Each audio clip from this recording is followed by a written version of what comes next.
اعلیٰ حضرت امام احمد رضا خان فاضل بریلوی رضی اللہ تعالیٰ عنہ نے اس روایت کو نقل فرمایا اور فرماتے ہیں سلمہ بن اکوع سے پوچھا گیا تمہیں خوف نہیں تھا، ڈر نہیں تھا؟ 400 لوگوں کو اکیلے دوڑاتے چلے گئے، مدینے سے باہر بھی چلے گئے، تو جانتے ہیں کون سی طاقت تھی ان کے پاس، سلمہ بن اکوع کے پاس، جو ان کو خوف سے آزاد کر رکھی تھی۔ فرماتے ہیں ایک بار رسول اللہ صلی اللہ علیہ وسلم صحابہ سے بیعت لے رہے تھے، ہاتھ میں ہاتھ لے کر بیعت کر رہے تھے، تو سب حضور کے پاس ہاتھ دے رہے تھے، بیعت کر رہے تھے۔ حضور نے مجھ سے کہا سلمہ بن اکوع آ جاؤ، تم بیعت کر لو میرے ہاتھ پر۔ میں نے عرض کیا یا رسول اللہ پہلے ہی میں بیعت کر چکا ہوں۔ ایک بار وہ بیعت کر چکے تھے، حضور نے فرمایا دوبارہ کر لو، اس میں کیا حرج ہے؟ حضرت سلمہ بن اکوع کہتے ہیں میں نے دوبارہ حضور کے ہاتھ میں ہاتھ دیا، حضور نے بیعت کیا۔ تھوڑی دیر گزری تھی کہ صحابہ بیعت کر رہے تھے، حضور نے پھر پکارا سلمہ بن اکوع بیعت کیوں نہیں کر لیتے؟ کہا یا رسول اللہ میں نے 2 بار بیعت کی ہے۔ حضور نے فرمایا تیسری بار کر لو، کیا حرج ہے؟ وہ حضرت سلمہ بن اکوع کہتے ہیں میں نے اپنا ہاتھ رسول اللہ کے ہاتھ میں تیسری بار دیا اور بیعت کیا، اور اس کے بعد جب نکلا حضرت سلمہ بن اکوع کہتے ہیں مجھے اس ہاتھ پر اتنا بھروسہ تھا کہ دنیا کی ہر طاقت کو دھول چٹا سکتا تھا، کہ رسول اللہ کے ہاتھ میں دیا ہوا ہاتھ ہے۔ ان کے پاس جو بے خوف ہونے کے لیے کوئی دولت تھی نا، بے باک ان صحابہ کو اگر کوئی چیز بناتی تھی تو یہی چیز ہے عشق مصطفیٰ، محبت مصطفیٰ، جس کو بریلی کے امام نے فرمایا ہے خوف نہ رکھ رضا ذرا تو ہے عبد مصطفیٰ، تیرے لیے امان ہے، تیرے لیے امان ہے۔ کسی شاعر نے کہا تھا کہ دیوان گانے عشق محمد کو دیکھ کر گھبرا گئی ہے گردش دوراں کبھی کبھی۔ حضور کے عاشقوں کو دیکھ کر کے دنیا کی طاقتیں بھی گھبرا جاتی تھیں کہ ان کے پاس ہے کون سی طاقت۔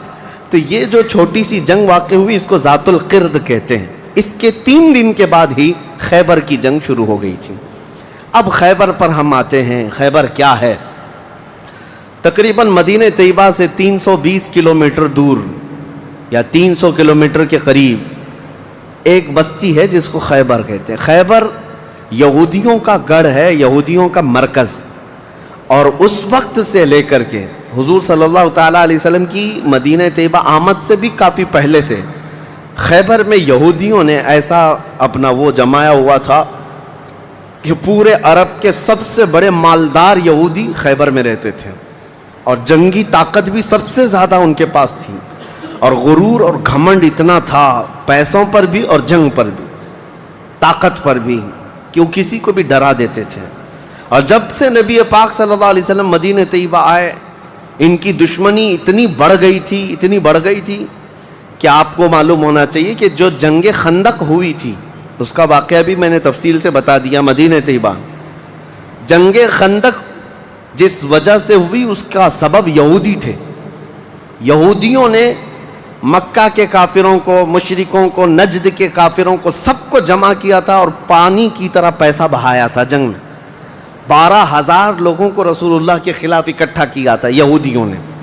یہ خیبر کے یہودی تھے، کیونکہ نبی پاک صلی اللہ تعالیٰ علیہ وسلم جب تشریف لائے تھے 2 قبیلے یہودیوں کے مدینے میں آباد تھے، بنو نذیر اور بنو قریظہ۔ آپ کو میں نے سیرت کے بیان میں یہ بھی بتا دیا تھا، اور یہ دونوں قبیلوں نے حضور صلی اللہ علیہ وسلم کے ساتھ غداری کی تھی، وعدہ خلافی کیا، معاہدہ جو تھا اس کو توڑ دیا۔ اس کی وجہ سے ان یہودیوں کو جو مدینے میں رہتے تھے جلا وطن کر دیا گیا تھا، نکال کر باہر کر دیا گیا۔ تو جتنے مدینے سے نکالے ہوئے یہودی تھے وہ سب خیبر میں جا کر جمع ہو گئے تھے۔ خیبر میں جا کر کے ان لوگوں نے اڈا بنا لیا تھا، اور ڈیلی ان کی صرف اور صرف یہی منصوبہ بندی ہوتی تھی کہ محمد صلی اللہ علیہ وسلم اور ان کے ساتھیوں کو کیسے مارا جائے، کیسے قتل کیا جائے۔ کوئی بھی دور دراز سے اگر چھوٹی سی دشمنی رکھتا تھا رسول اللہ سے تو یہ یہودی خیبر کے پورا کا پورا مال ان کے پاس بھیجتے اور ان کو کھڑا کرتے کہ تم جاؤ، ہم سپورٹ میں ہیں، ہم سپورٹ کریں گے۔ ساری جنگوں میں مشرکوں کا سپورٹ کرتے تھے۔ اب میں آپ کو بتاؤں جن کے دلوں میں اتنا زہر بھرا ہوا تھا رسول اللہ صلی اللہ علیہ وسلم کی دشمنی کا، اب ان لوگوں نے دیکھا کہ یہ اب ان کی طاقت بڑھتی جا رہی ہے، اور بادشاہوں کو تک ان لوگوں نے اسلام پیش کر دیا، اور اسلام اب مکہ مدینے کا نہیں رہ گیا، اب تو ایران بھی چلا گیا ہے، مصر بھی چلا گیا ہے، حبشہ بھی چلا گیا ہے، یمن بھی چلا گیا ہے۔ تو ان کے پیٹ کا درد اور بڑھ گیا، ان لوگوں نے پھر اب فیصلہ کرنا شروع کیا کہ اب سارے لوگوں کو جمع کرتے ہیں. ایک قبیلہ تھا بنو غطفان، یہ مشرکوں کا قبیلہ تھا اور وہ جنگی طاقت بہت زیادہ رکھتے تھے. اس وقت عرب میں وہ نڈر مانے جاتے تھے. یہودیوں نے ان کو بلا کر کے جنگ کا پلان کیا کہ مدینے پر اچانک چڑھائی کریں گے اور تہس نہس کر کے رکھ دیں گے، کسی کو خبر بھی نہ ہو، پورے مدینے کی اینٹ سے اینٹ بجا دیں گے. انہوں نے پلان کیا راتوں رات، لیکن مخبر صادق رسول اللہ صلی اللہ تعالیٰ علیہ وسلم کا حال یہ ہے، اور کوئی غیب کیا تم سے نہا ہو بھلا. نبی پاک صلی اللہ تعالیٰ علیہ وسلم کو خبر ہوئی کہ یہودیوں نے میٹنگ کی ہے اور راتوں رات مدینے پر چڑھائی کرنے والے. دوسرے دن حضور پاک صلی اللہ تعالیٰ علیہ وسلم نے صحابہ کو جمع کیا، تو جتنے صحابہ تھے سب جمع ہو گئے. تقریباً 1600 صحابہ تھے. کتنے؟ 1600 صحابہ. 1600 صحابہ مدینہ طیبہ سے نکل پڑے حضور کے ساتھ کہ ان یہودیوں کو خیبر سے نکلنے سے پہلے ان کا راستہ ہم روکیں گے کہ مدینے پر کوئی بھی چڑھائی نہ کر سکے. جب رسول اللہ صلی اللہ علیہ وسلم صحابہ کو لے کر چل پڑے، چال الٹی پڑ گئی. یہودیوں نے یہ سوچا تھا کہ مدینے پر اچانک حملہ ہوگا، کسی کو کانوں کان خبر نہیں ہوگی، لیکن ایسا ہوا کہ 8 دن کے بعد اچانک حضور خیبر پہنچ گئے، ان کو کانوں کان خبر بھی نہیں ہوئی. نبی پاک صلی اللہ تعالیٰ علیہ وسلم صحابہ کے ساتھ جب پہنچے، صبح ہو رہی تھی، خیبر کی وادیوں میں حضور داخل ہو رہے تھے. تو یہودی اپنے اپنے کھیتوں میں کام کرنے کے لیے جا رہے تھے. جیسے ہی مدینے کی فوج کو دیکھا، ہیبت طاری ہو گئی. الٹے قدم اپنے قلعوں میں واپس بھاگتے رہ گئے اور چیخ مارتے رہ گئے کہ محمد بھی آئے ہیں اور مسلمان بھی آئے ہیں. حضور صلی اللہ علیہ وسلم نے ان کی چیخ و پکار کو سنا تو ایک جملہ فرمایا. حضور صلی اللہ علیہ وسلم فرماتے ہیں، جن کافروں کی وادی میں ہم اتر پڑے ان کی صبح خراب ہو ہی جاتی ہے، اور یہ خیبر اب برباد ہوگا. حضور کے الفاظ تھے، جملہ نکلا. صحابہ کرام اتنی جوش سے نعرہ لگا رہے تھے کہ یہودیوں کے سارے قلعے صحابہ کی آواز سے گونجنے لگ گئے. خیبر میں 8 قلعے تھے، 8 مشہور قلعے. انہوں نے بہت مشہور اس وقت کی طاقتور یعنی عمارتیں ایسی بنا رکھی تھیں کہ ان کا یقین تھا کہ کوئی ان قلعوں کو توڑ نہیں سکے گا.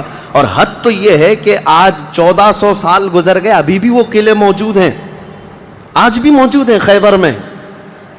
وہ قلعوں کے باقیات، کھنڈرات ابھی بھی موجود ہیں.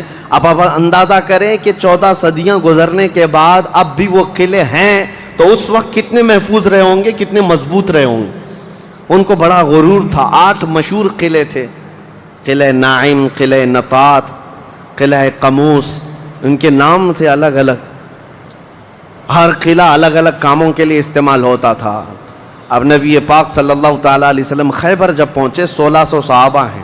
اب سنیے، ایک قلعہ ناعم تھا جس میں سارا ذخیرہ تھا، کھانا پانی اور سب کچھ وہاں پر تھا، اور اس کی ذمہ داری سلام بن مشکم نام کا ایک یہودی، وہ بہت ہی بغض و عداوت میں بھرا ہوا یہودی تھا، اس کے ذمے تھی.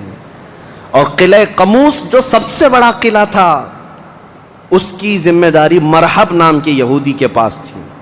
اور مرحب وہ شخص ہے جس کے بارے میں مشہور تھا کہ وہ 1000 لوگوں سے تنہا لڑ سکتا ہے. 1000 انسانوں کی طاقت تھی جس کے پاس، اس کا نام مرحب تھا.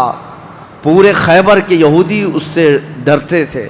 اور قلعہ قموس جو سب سے بڑا قلعہ تھا وہ اس کے انڈر میں ہوا کرتا. سب ان کی تقسیم تھی. اب جب نبی کریم صلی اللہ تعالیٰ علیہ وسلم شروعات فرمائی تو قلعہ ناعم جو قریب تھا آبادی سے، اس پر چڑھائی شروع کر دی. تو جو صحابہ وہاں گئے تھے قلعہ ناعم، تو صحابہ اکرام کو سخت مصیبت اٹھانی پڑی، کیونکہ اتنی سخت گرمی تھی کہ جس کی وجہ سے حلق میں کانٹے پڑ جاتے تھے پیاس کی شدت سے. کئی صحابہ اس میں شہید ہوئے. آخرکار قلعہ ناعم فتح ہو گیا. ایک قلعہ فتح ہوا، دوسرا فتح ہوا، تیسرا فتح ہوا. قلعے اس طرح سے فتح ہونے لگ گئے. یہودیوں کی تعداد میں آپ کو بتاؤں، یہ 1600 صحابہ تھے، اور یہودی اس وقت خود اور قبیلہ بنو غطفان جو مشرکوں کا قبیلہ تھا ان کو بھی جنگ کے لیے اپنے قلعے میں بلا لیا تھا. کل تعداد سب کی ملا کر 8,000 ہو چکی تھی. 8,000 لوگ 1,600 لوگوں سے ڈرے ہوئے سہمے ہوئے قلعوں میں بندے ہیں, کوئی باہر نکلنے کو تیار نہیں. اب اس کے بعد یہ خیبر کا معاملہ بڑھتا گیا. اس میں ہوا یہ کہ آخری جو قلعہ تھا قلعہ قموس, یہ سب کے بس کی بات نہیں تھی. بہت مضبوط قلعہ, اور جو آدمی اس کا سپہ سالار ہے, شہ سوار ہے, وہ مرحب ہے. پورا عرب جانتا تھا اس کی طاقت کو. پہلے دن نبی کریم صلی اللہ تعالیٰ علیہ وسلم نے صحابہ کی ایک جماعت حضرت ابو بکر صدیق رضی اللہ تعالیٰ عنہ کی سپہ سالاری میں بھیجی. حضرت ابو بکر صدیق آئے, بہت ہی جاں بازی اور بہادری کے ساتھ لڑائی کی, لیکن وہ اتنا سخت تھا کہ یہودیوں کی طرف سے بہت سخت طریقے سے ڈیفنس ہوتا تھا. صحابہ پیچھے ہٹ گئے, کچھ شہید ہوئے, کچھ زخمی ہوئے, واپس آئے. پھر دوسرے دن سیدنا عمر ابن خطاب رضی اللہ تعالیٰ عنہ کے حوالے حضور صلی اللہ علیہ وسلم نے فرمایا. حضرت عمر فاروق رضی اللہ تعالیٰ عنہ گئے, صحابہ کی ایک جماعت تھی, لیکن آج کا دن اور زیادہ سخت ہو گیا. سارے یہودیوں نے اپنی طاقت جھونک دی قلعہ قموس کو بچانے کے لیے. حضرت عمر فاروق رضی اللہ تعالیٰ عنہ صحابہ کی جماعت کو لے کر شام میں واپس آ گئے. اب یہ محاصرہ بڑھ گیا, 20 دن چلا کنٹینیو محاصرہ ان قلعوں کا, لیکن فتح ہونے کا نام نہیں تھا. جلال پیغمبری کو دیکھیں ہیں, صحابہ 20 دن سے تپتی ہوئی گرمی میں مدینے سے 300 کلومیٹر باہر ہیں. عرض کیا یا رسول اللہ صلی اللہ علیہ وسلم, ہماری منزل ابھی کہاں ہے, کب تک ہے؟ رات کا وقت تھا, نبی کریم صلی اللہ تعالیٰ علیہ وسلم جلال میں تھے. ارشاد فرمایا لَأُعْطِيَنَّ غَدًا رَایَةً رَجُلًا يُحِبُّهُ اللَّهُ وَرَسُولُهُ. حضور اکرم صلی اللہ تعالیٰ علیہ وسلم فرماتے ہیں, کل کے دن میں اپنا جھنڈا ایک ایسے آدمی کو دوں گا جس سے اللہ اور اس کے رسول محبت کرتے ہیں, اور اللہ اس کے رسول جس سے محبت کرتے ہیں وہ خود بھی اللہ اور اس کے رسول سے محبت کرتا ہے. اور پھر میرے آقا نے فرمایا خیبر کی فتح اسی کے ہاتھ میں رکھی ہوئی. صحابہ کہتے ہیں پوری رات بے چینی اور کروٹ لیتے ہوئے ہم نے گزاری. نبی پاک نے بشارت دی ہے تو اب تو ہونا ہی ہے. حضور نے فرما دیا ہے کہ میں کل اپنا جھنڈا اس آدمی کے ہاتھ میں دوں گا جس کو اللہ اور اس کے رسول محبت کرتے ہیں. صحابہ کہتے ہیں, حضرت عمر فاروق رضی اللہ تعالیٰ عنہ فرماتے میری آنکھ تک نہ لگی پوری رات, اور اس تمنا میں کہ صبح ہوگی تو حضور صلی اللہ علیہ وسلم وہ جھنڈا مجھے دے دیں. کہ اس میں 3 بشارتیں تھیں. ایک بشارت یہ تھی کہ وہ شخص جس کو میں جھنڈا دوں گا وہ اللہ اور رسول سے بہت محبت کرتا ہے. دوسری بشارت یہ تھی کہ اللہ خود اس سے محبت کرتا ہے. تیسری بشارت یہ تھی کہ اسی کے ہاتھ میں خیبر کی فتح رکھی ہے. حضرت عمر کہتے ہیں پوری رات پلک بھی جھپکا نہیں, اسی آس میں اسی امید میں پوری رات گزاری. پورے صحابہ کا یہی حال تھا. صبح جب ہوئی دوڑے دوڑے نبی کریم صلی اللہ تعالیٰ علیہ وسلم کی جلوں میں حاضر ہوئے. اللہ کے حبیب صلی اللہ علیہ وسلم کے ہاتھ میں پرچم تھا, جھنڈا تھا, اب جنگ کے لیے روانہ کرنا تھا. نبی کریم صلی اللہ علیہ وسلم کے سامنے صحابہ کی فوج ہے. سارے صحابہ گردنیں اونچی کر کر کے دیکھ رہے ہیں, لیکن نبی پاک صلی اللہ تعالیٰ علیہ وسلم نے اس بھرے مجمع میں اعلان فرمایا علی کہاں ہے, علی کہاں ہے. اس مجمع میں حضرت علی نہیں ہیں. صحابہ نے کہا یا رسول اللہ وہ بخار میں ہیں, بیمار ہیں اور آشوب چشم ہے, آنکھیں لال ہو چکی ہیں, آنکھوں سے پانی آ رہا ہے. نبی کریم صلی اللہ علیہ وسلم نے فرمایا لاؤ, اسی حالت میں بلا لاؤ. صحابہ گئے, حضرت علی کو بلا لائے. بخار کی حالت میں ہیں, آنکھوں میں آشوب ہے, سرخی آ چکی ہے. نبی کریم صلی اللہ علیہ وسلم نے قریب بلایا, اپنا لعاب پاک نکال کر ان کی آنکھوں میں لگایا. حضرت علی فرماتے ہیں مجھے ایسا لگا کبھی آنکھوں میں کوئی مرض آیا ہی نہیں تھا, بخار بھی نہیں تھا. نبی کریم صلی اللہ تعالیٰ علیہ وسلم نے اپنے ہاتھ میں موجود پرچم حیدر کرار کے ہاتھ میں دیا, کہا جاؤ علی تمہارے ہاتھ میں اللہ نے فتح رکھی ہے. میرے عزیزو ایک بات میں آپ کو بتا دوں کہ یہ کیا معاملہ ہے. جب رسول کریم صلی اللہ تعالیٰ علیہ وسلم کو یہ معلوم ہے کہ حضرت علی کے ہاتھ میں ہی یہ جنگ فتح ہونی ہے تو پہلے دن کسی اور کو کیوں بھیجا, دوسرے دن اور صحابی کو بھیجا. یہ 20 دن کا محاصرہ کس بات کا تھا؟ یہ سارے معاملات کس لیے تھے؟ ایک بات یاد رکھیں، فتح اسلام کے حق میں ہے اور غالب اسلام ہو کر رہے گا، لیکن قدرت کا قانون یہ ہے، جیسے معراج میں بھی آپ کو معلوم ہے نمازیں تو 5 ہی ہونی تھی، لیکن 9 مرتبہ حضور صلی اللہ علیہ وسلم کو آنا جانا کیوں رکھا گیا؟ خدا کی قدرت کا قانون یہ ہے کہ پہلے اسباب کی طرف دیکھو، بعد میں اسباب کا خالق خود تمہارے لیے راستے پیدا فرمائے گا۔ جنگ تو فتح ہونی ہی ہے، لیکن تمہیں اسٹرگل کرنا پڑے گا، میدان میں مشکلیں اٹھانی پڑیں گی، بعد میں فتح تو تمہارے ہاتھ میں اللہ نے دی ہے۔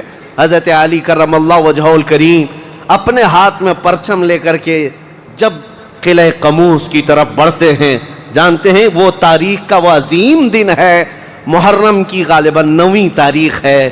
میں نے شروع میں ہی کہا کہ یہ ایک تاریخ کا ایسا حصہ ہے جس سے ساری باتیں آگے کی فتوحات جڑی ہوئی ہیں۔ کیوں میں آپ کو بتاتا ہوں، حضرت علی جس انداز سے جا رہے تھے اس وقت لوگوں کے اندر ہیبت طاری تھی، صحابہ آپ کے ساتھ تھے۔ جیسے ہی قلعہ قموس کے پاس گئے، سیدھے حضرت علی کرم اللہ وجہہ الکریم نے للکار کر کے مرحب یہودی کو بلایا کہ باہر آ جا اپنے قلعے سے اور مجھ سے مقابلہ کر۔ وہ ہاتھی کی طرح سے ڈیل ڈول رکھتا تھا اور خرامہ خرامہ سامنے آیا اور للکار کر کے کہنے لگا، قد علمت خیبر انی مرحب شاک السلاح مجرب۔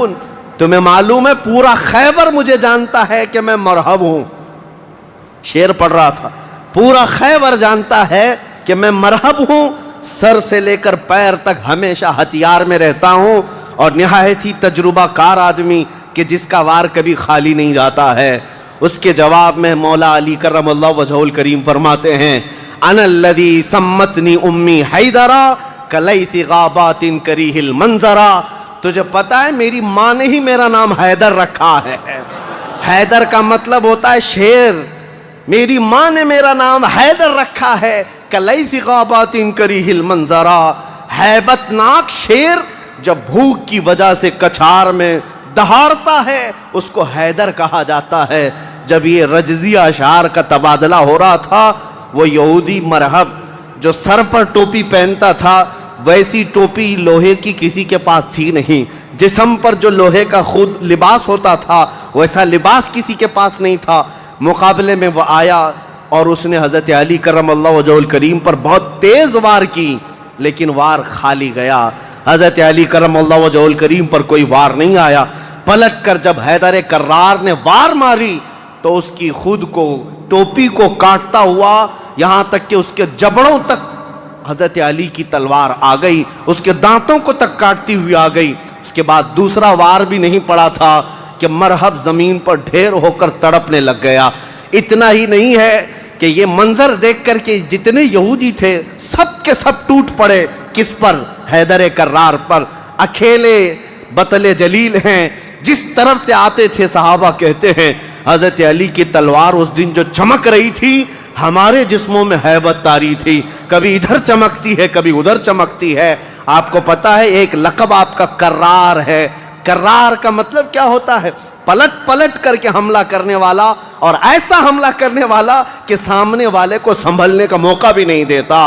حضرت علی کی تلوار نے اتنے وار کیے کہ یہودیوں کی صفیں درہم برہم ہو گئی۔ بعض تو لوگوں نے یہ سوچا کہ جان بچانے میں عافیت ہے، جب ہمارا سردار ڈھیر ہو کر تڑپ رہا ہے ہمیں اس سے مقابلے کی کیا تاو ہے۔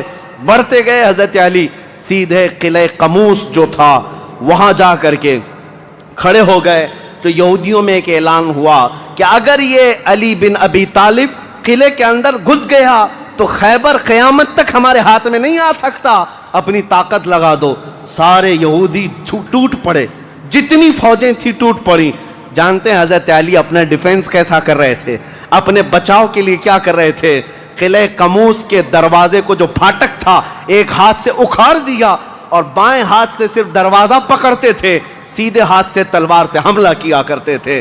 ایک ہاتھ میں دروازہ لے کر کے ڈیفنس کر رہے ہیں، ڈھال بنائے ہوئے ہیں، جہاں سے تیر آئے یا تلوار آئے اس دروازے سے آپ نے اپنے آپ کا ڈیفنس کیا ہے۔ صحابہ کہتے ہیں ہم دیکھتے رہے وہ دروازے کو ایسے اپنے ہاتھ میں نچا رہے تھے جیسے کوئی چھوٹا کھلونا اپنے ہاتھ میں نچایا جاتا ہے۔ حضرت علی کرم اللہ وجہہ الکریم نے اس قلعے کا پھاٹک توڑ دیا جس کو 20 دنوں سے صحابہ جا کر کے آ رہے تھے، توڑ نہ سکے تھے۔ پھر اس کے بعد جب جنگ ٹھنڈی ہوئی، بعض لوگ یہ کہتے ہیں کہ قلعے کا پھاٹک اٹھا کر کے پھینک دیا، پھینکا نہیں، پوری جنگ بھر حضرت علی اس دروازے کو پکڑ کر کے جنگ کرتے رہے اور قلعے کے اس دروازے کو اپنی ڈھال بنائے رہے۔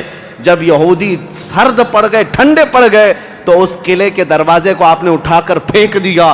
صحابہ کہتے ہیں ہم بعد میں، چونکہ وہ راستے میں پڑا تھا، اٹھانے کے لیے گئے تو 40 صحابہ مل کر کے اس دروازے کو اٹھا نہ پا رہے تھے۔ جو تنہا حیدر کرار اتنی دیر تک اپنے ہاتھ میں لے کر کے لڑتے رہے۔ کون ہے یہ حیدر کرار؟ یہ وہی حیدر کرار ہے جب رسول اللہ صلی اللہ علیہ وسلم نے مکہ مکرمہ میں سب سے پہلے اسلام کی دعوت دی تھی تو مکہ والوں نے انکار کیا تھا۔ 9 سال کا ایک بچہ کھڑا ہوا تھا، کہا یا رسول اللہ میں آپ کے دین کی حمایت کروں گا۔ پتلی پتلی ٹانگیں تھی، کمزوری تھی۔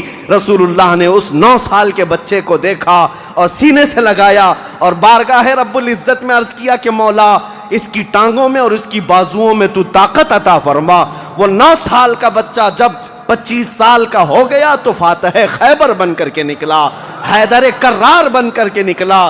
اسی لیے سچ کہا ہے جس نے کہا ہے شاہ مرداں شیر یزداں قوت پروردگار، لا فتح الا علی لا سیف الا ذوالفقار۔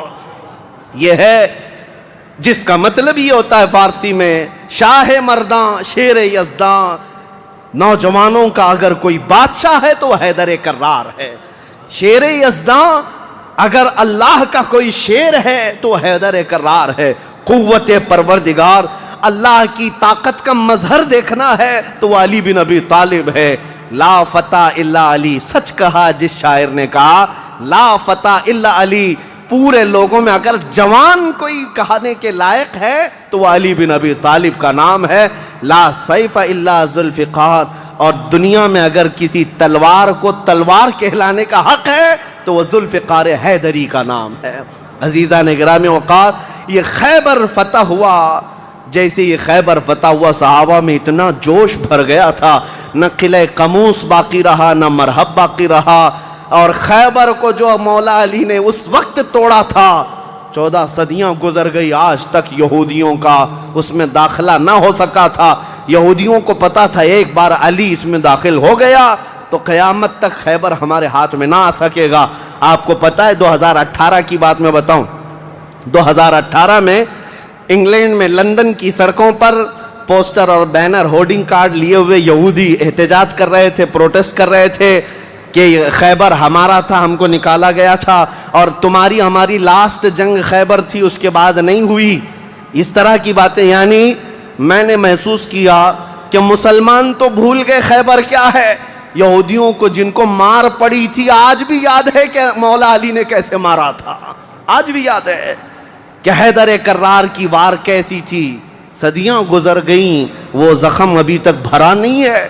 اسی لیے میرے عزیزو، آپ کو دیکھنا چاہیے کہ گریٹر اسرائیل کا نقشہ جو انہوں نے بنایا ہے، اسرائیل جو آج فلسطین کے حصے میں زبردستی قبضہ کیا ہوا ایک چھوٹا سا ملک، ناجائز قبضہ، انہوں نے جو اپنے خوابوں کا ایک نقشہ بنایا ہے کہ اسرائیل کہاں تک ہوگا، انٹرنیٹ پر دیکھیں گے تو آپ محسوس کریں گے انہوں نے گریٹر اسرائیل کا نقشہ جو بنایا اس میں خیبر بھی شامل کیا ہے کہ خیبر تک، مدینے کی وادیوں تک ان کو اسرائیل بنانا ہے۔ جہاں سے ہم نکلے تھے وہاں واپس آئیں گے، لیکن انشاءاللہ العزیز ایسا کبھی نہیں ہوگا۔ مولا علی کرم اللہ وجہہ الکریم کی وار جو پڑی تھی وہ قیامت تک تازہ رہے گی انشاءاللہ۔ میرے عزیزو، خیبر فتح ہونے کے بعد اب عدل مصطفیٰ کو بھی دیکھو۔ نبی کریم صلی اللہ تعالیٰ علیہ وسلم، یہ وہ یہودی ہیں جو ساری جنگوں میں جڑ کا کام کرتے رہے، جڑ کا کام کرتے رہے، لوگوں کو بھڑکانے میں، حضور کے خلاف دشمنی پر ابھارنے میں، پیسہ بہانے میں، سب کام کرتے رہے۔ آج سب ٹوٹ کر بکھر گئے۔ نبی کریم صلی اللہ تعالیٰ علیہ وسلم کو اب کیا کرنا تھا؟ حضور صلی اللہ علیہ وسلم نے دوسرے دن جب صحابہ سے مشورہ لیا، صحابہ نے عرض کیا جیسے ان کو مدینے سے بھگایا گیا تھا خیبر سے بھی نکال دیں، یہاں سے بھی نکال کر ان کو جلا وطن کر دیں.